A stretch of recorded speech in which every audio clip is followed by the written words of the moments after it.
There are two questions, really the same question, but two different versions I get a lot from people I meet and from people who are curious about working with me, and especially when they're close to my age range. The first version is, how did you find the courage to completely change careers in the middle of your 50s? Most people are in that thought process about, when do I want to retire? Do I want to retire at 62, 65? What does that look like? And they're really starting to gear up for that chapter of their lives. And the other question, same question, different version, is what made you decide that it was time to change career in your 50s? Especially when they find out the kind of work that I used to do, which is I worked very, very closely with brain surgeons. I ran sophisticated imaging and computer systems at places like Mayo Clinic and Stanford. I mean, I was working with the brightest of the brightest minds, and they were pioneering new ways to treat patients who had all kinds of terrible things going wrong with their brain. And that was just incredibly rewarding work. Why in the world would you walk away from that in your 50s if you were enjoying what you were doing? And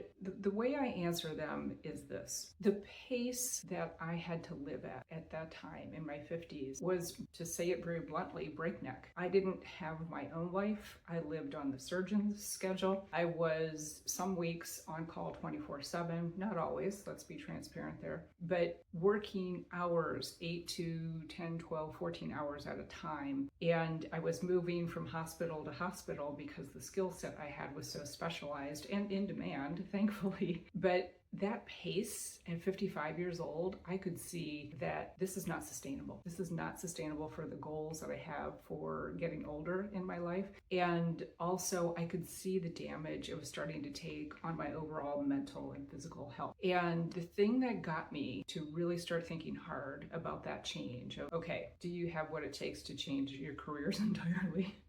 At 55 years old, was God sent me the worst day of my entire career. My 30 plus year career after coming out of college, I was an econ major and had all these different iterations of careers. But for more than 20, I was involved in the career of neuroscience. And in that world, working with just unbelievably bright, smart people driven to serve humanity. And when I got hit upside the head with that awful 17-hour day, I understood that these kinds of days are possible. We were in the middle of dealing with everything going on with COVID, and hospitals were flooded with, this is, starting to get towards the tail end of post-COVID. Hospitals were flooded with people who needed procedures that had been delayed. I could see this kind of freight train building of the kind of pace that was going to be necessary to see these patients. And I understood after that day, there could be a lot more of these days coming. And do you have what it takes to maintain that pace? And the answer was, I do not.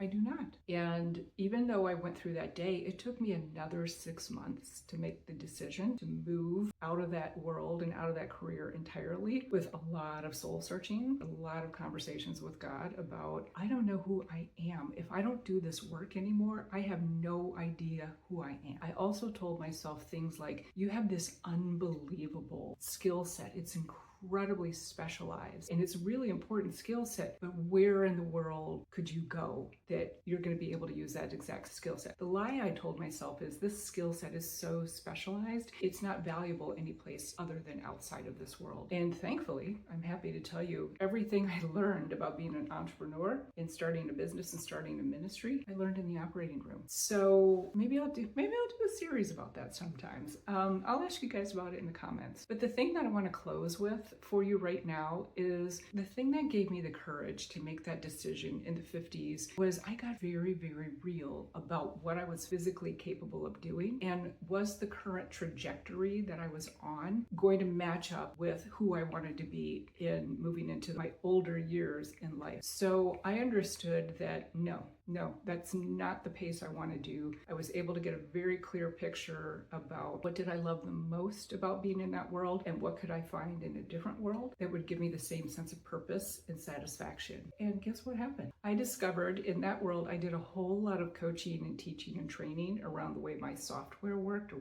the way the imaging systems worked, and I got very good at it. And it turns out that coaching and training comes quite naturally to me. And guess what I'm doing right now? I'm coaching and training men and women at the midpoint of their lives to completely transform from one identity to the new one and to step into the fullness of who God created them to be. So all the lies I told myself about this specialized skill set and you'll never find the same amount of purpose as what you have right now, all those lies have been completely debunked.